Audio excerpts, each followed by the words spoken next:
Welcome. My name is Clarice Warner. I'm the girl with the pearls, the founder and education director of the Professional Reimbursement Network, LLC, where coding education is key. Thank you so much for joining our webcast. So I'm really excited to discuss with you some little nuggets that I gleaned from the 2018 ICD 10-CM coding guidelines. I hope you stay till the end, as I will share with you information on a free email course that will help you in your medical coding profession. Next, we're going to move into the chapter-specific coding guidelines, and there are several new guidance in this particular area. Let's start with Chapter 2, which are the neoplasms. You can find those in code, starting with code C00 through D49. If you are following along in the actual guidelines, if you go to page 27, you'll find the new information. So first, under the general guidelines, you'll find the malignant neoplasm of ectopic tissue. Malignant neoplasms of ectopic tissue are to be coded to the site of origin mentioned. For example, ectopic pancreatic malignant neoplasms involving the stomach are coded to malignant neoplasm of the pancreas, unspecified, which is code C25.9. There's also additional guidance at the treatment directed at the malignancy. If the treatment is directed at the malignancy, designate the malignancy as the principal diagnosis. The only exception to this guideline is if a patient admission or encounter is solely for the administration of chemotherapy, immunotherapy, or external beam radiation therapy. Assign the appropriate Z51 code as the first listed or principal diagnosis, and the diagnosis or problem for which the service is being performed as a secondary diagnosis. And then on page 30, there are some additional instructions as well. In the patient admission encounter solely for administration of chemotherapy, immunotherapy, and radiation therapy, they also added the external beam radiation therapy. So if a patient admission encounter is solely for the administration of chemotherapy, immunotherapy, or external beam radiation therapy, assign code Z51.0 encounter for anti-neoplastic radiation therapy, or Z51.11 encounter for anti-neoplastic chemotherapy, or Z51.12 encounter for anti-neoplastic immunotherapy as the first listed or principal diagnosis. If a patient receives more than one of these therapies during the same admission, more than one of these codes may be assigned in any sequence. If a patient admission encounter is for the insertion or implantation of radioactive elements, for example, brachytherapy, the appropriate code for the malignancy is sequenced as the principal or first listed diagnosis. So code Z51.0 should not be assigned. Also in section 3, patient admitted for radiation therapy, chemotherapy, or immunotherapy and develops complication, they also added the guidance for external beam radiation or radiotherapy as included as the types of radiotherapy that the patient could be admitted for.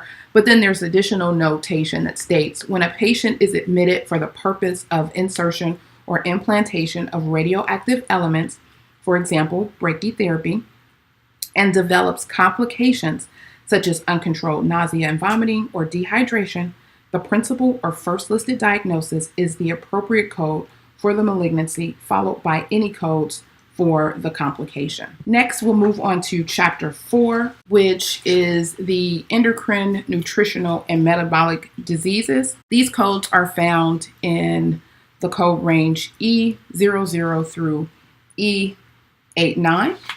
And there are notations that are new in the diabetes mellitus section.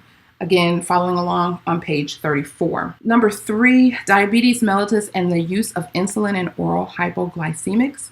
If the documentation in a medical record does not indicate the type of diabetes, but does indicate that the patient uses insulin, you code E11, type 2 diabetes mellitus, that should be assigned. An additional code should be assigned from category Z79 to identify the long-term current use of insulin or oral hypoglycemic drugs. If the patient is treated with both oral medications and insulin, only the code for long-term current use of insulin should be assigned.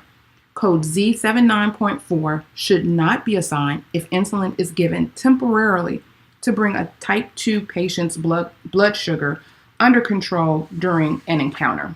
Also on page 35, number 6, under secondary diabetes, it says 6A, secondary diabetes mellitus and the use of insulin or oral hypoglycemic drugs. For patients with secondary diabetes mellitus who routinely use insulin or oral hypoglycemic drugs, an additional code from category Z79 should be assigned to identify the long-term current use of insulin or oral hypoglycemic drugs.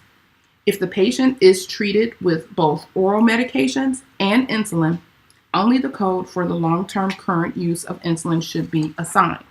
Code Z79.4 should not be assigned if insulin is given temporarily to bring a type 2 patient's blood sugar under control during an encounter. Next, we'll move on to chapter 5, which is the mental, behavioral, and neurodevelopmental disorders found in the code range F01 through F99. On page 37 of the guidelines, you have mental and behavior disorders due to psychoactive substance use. In remission, selection of codes for in remission for categories F10 through F19, mental and behavioral disorders due to psychoactive substances, use category F10 through F19 with 11 or 21. Requires the provider's clinical judgment. The appropriate codes for in remission are assigned only on the basis of provider documentation, as defined in the official guidelines for coding and reporting,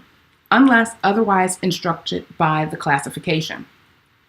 Mild substance use disorders in early or sustained remission are classified to the appropriate codes for substance abuse in remission, and moderate or severe substance use disorders in early or sustained remission are classified to the appropriate codes for substance dependence in remission. Also, down in 3, as with other diagnoses, the codes for psychoactive substance use disorders, which is the new term, and then they give a list of codes, should only be assigned based on provider documentation and when they meet the definitions of reportable diagnosis. And then there are the codes are to be used only when the psychoactive substance use is associated with a physical, mental, or behavioral disorder, and such a relationship is documented by the provider. Next, we're moving to chapter 7, diseases of the eye and adnexa. These are in the code range of H00 through H59, and we have information on blindness, and this is on page 43 in your guidelines. So if blindness or low vision of both eyes is documented, but the visual impairment category is not documented, assign code H54.3, unqualified visual loss, both eyes. If blindness or low vision in one eye is documented, but the visual impairment category is not documented, then you assign a code from H54.6, unqualified visual loss, one eye. If blindness or visual loss is documented without any information about whether one or both eyes are affected, assign code H54.7, unspecified visual loss.